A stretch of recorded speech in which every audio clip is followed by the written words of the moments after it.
मुंबई अहमदाबाद राष्ट्रीय महामार्गावरील घोडबंदर ते अच्छाड या 121 किलोमीटर अंतराच्या टप्प्यातील उड्डाणपुलांवर काँक्रिटीकरण करण्यात आल्यामुळे दोन्ही बाजूंच्या कठड्यांची उंची कमी होऊन भरधाव वेगातील वाहने पुलाच्या खाली कोसळून अपघात होण्याचा धोका वाढला आहे. मुंबई अहमदाबाद राष्ट्रीय महामार्गावरील 121 किलोमीटर लांबीच्या टप्प्यातील काँक्रिटीकरणाचे काम अंतिम टप्प्यात सुरू असून पावसाळ्यापूर्वी काम पूर्ण करण्याचे राष्ट्रीय महामार्ग प्राधिकरणाकडून नियोजन सुरू आहे. महामार्गावर घोडबंदर ते अच्छाड दरम्यान जवळपास 40 लहान मोठे पूल आणि उड्डाणपूल आहेत.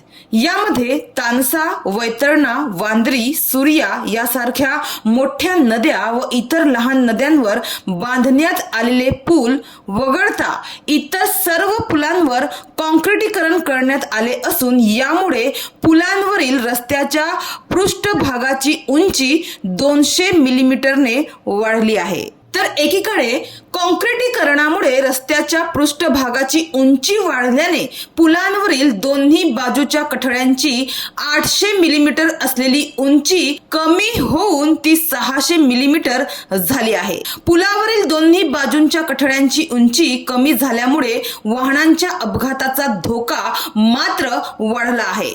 पुलांवरून भरधाव वेगाने ये जा करणाऱ्यांना वाहनावरील चालकाचे नियंत्रण सुटून उंची कमी झालेल्या कठड्यामुळे खालच्या सेवा रस्त्यांवर ते वाहने कोसळून अपघात घडण्याची शक्यता आता निर्माण झाली आहे. 30 मार्च रोजी रविवारी मुंबई अहमदाबाद महामार्गावरील मस्तान नाका येथे उड्डाण पुलावरून टँकर खाली कोसळल्याची अतिशय भीषण व दुःखद घटना घडली होती. रविवारी संध्याकाळी 4:55 सुमारास मुंबईहून गुजरातच्या दिशेने निघालेला टँकर मस्तान नाका उड्डाणपुलावर अनियंत्रित होऊन आधी कठड्याला धडकला आणि नंतर थेट 15 ते 20 फूट खाली रस्त्यावर कोसळला. लगेचच टँकरला आग लागली. त्यानंतर रस्त्यावर काहीसा गोंधळ उडाला आणि लोक जीव वाचवण्यासाठी सैरावैरा धावू लागले. ही संपूर्ण घटना कॅमेऱ्यात कैद झाली आहे. या अपघाताच्या वेळेस खालच्या सेवा रस्त्यावर नागरिक व वाहनांची वर्दळ नसल्याने मोठी जीवितहानी त्यावेळी टळली. या अपघातात मात्र टँकरचा चालक गंभीर जखमी झाला होता.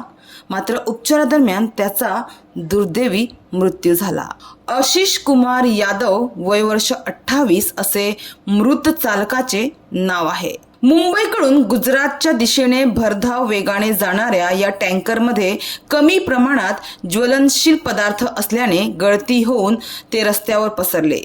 अपघातानंतर अपघातग्रस्त टँकरमधील बेस ऑइल गळती सुरू झाली होती.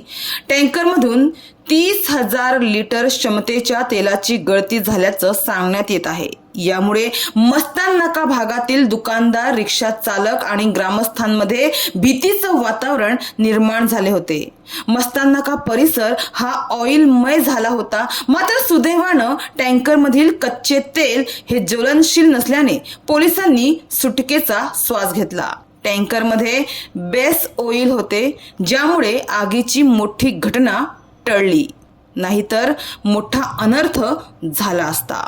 मात्र या निमित्तानं आम्ही प्रत्यक्ष पुलावर जाऊन पाहिले तर पुलावर जी रेलिंग आहे, जो कठडा आहे, त्याची उंची खूपच कमी आहे. ती दुर्घटना घडली मात्र एक अंदाज की जर या पुलावरील रेलिंग किंवा कठड्याची उंची जास्त असती तर टँकर चालकाचे नियंत्रण भलेही सुटून तो पलटी झाला असता. मात्र रेलिंगची उंची जास्त असती तर आणि कठडे मजबूत भक्कम असते तर तो टँकर वरच्या वर आदळला असता, वरच्या वर उड्डाण पुलावरच कोसळला असता. खाली पडण्याचा धोका त्यावेळी निर्माण झाला नसता.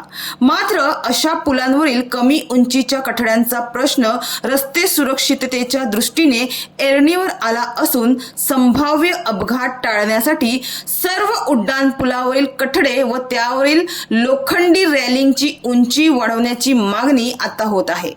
वाहन चालकांच्या सुरक्षेच्या दृष्टीने उड्डाण पुलावरील रॅलिंग व कठडे जास्त उंचीचेच असायला हवे, ज्यामुळे दोन वाहनांचा अपघात जरी झाला किंवा एखाद्या चालकाचे वाहनावरील जरी नियंत्रण सुटले तरी खाली कोसळण्याचे प्रमाण टाळता येऊ शकतील. मात्र आता तरी प्रशासनाने या घटनेचा बोध घ्यावा व NHAI ने मेहरबानी करून डोळ्यात तेल घालून निष्काळजीपणा बाजूला ठेवावा. थूक पट्टी लावून कामे न करता अपघाताच्या घटनेचं गांभीर्य घ्यावे आणि लक्ष द्यावे अशीच विनंती आहे. मात्र या संदर्भात फक्त प्रस्ताव आणि पाठपुरावा होत आहे असेच शब्द ऐकायला मिळत असताना सुमित कुमार यांनी सुद्धा तीच भाषा वापरली आहे. मुंबई अहमदाबाद महामार्गावरील उड्डाणपुलांवर करण्यात आलेल्या काँक्रिटीकरणामुळे कठड्यांची उंची कमी झाली आहे.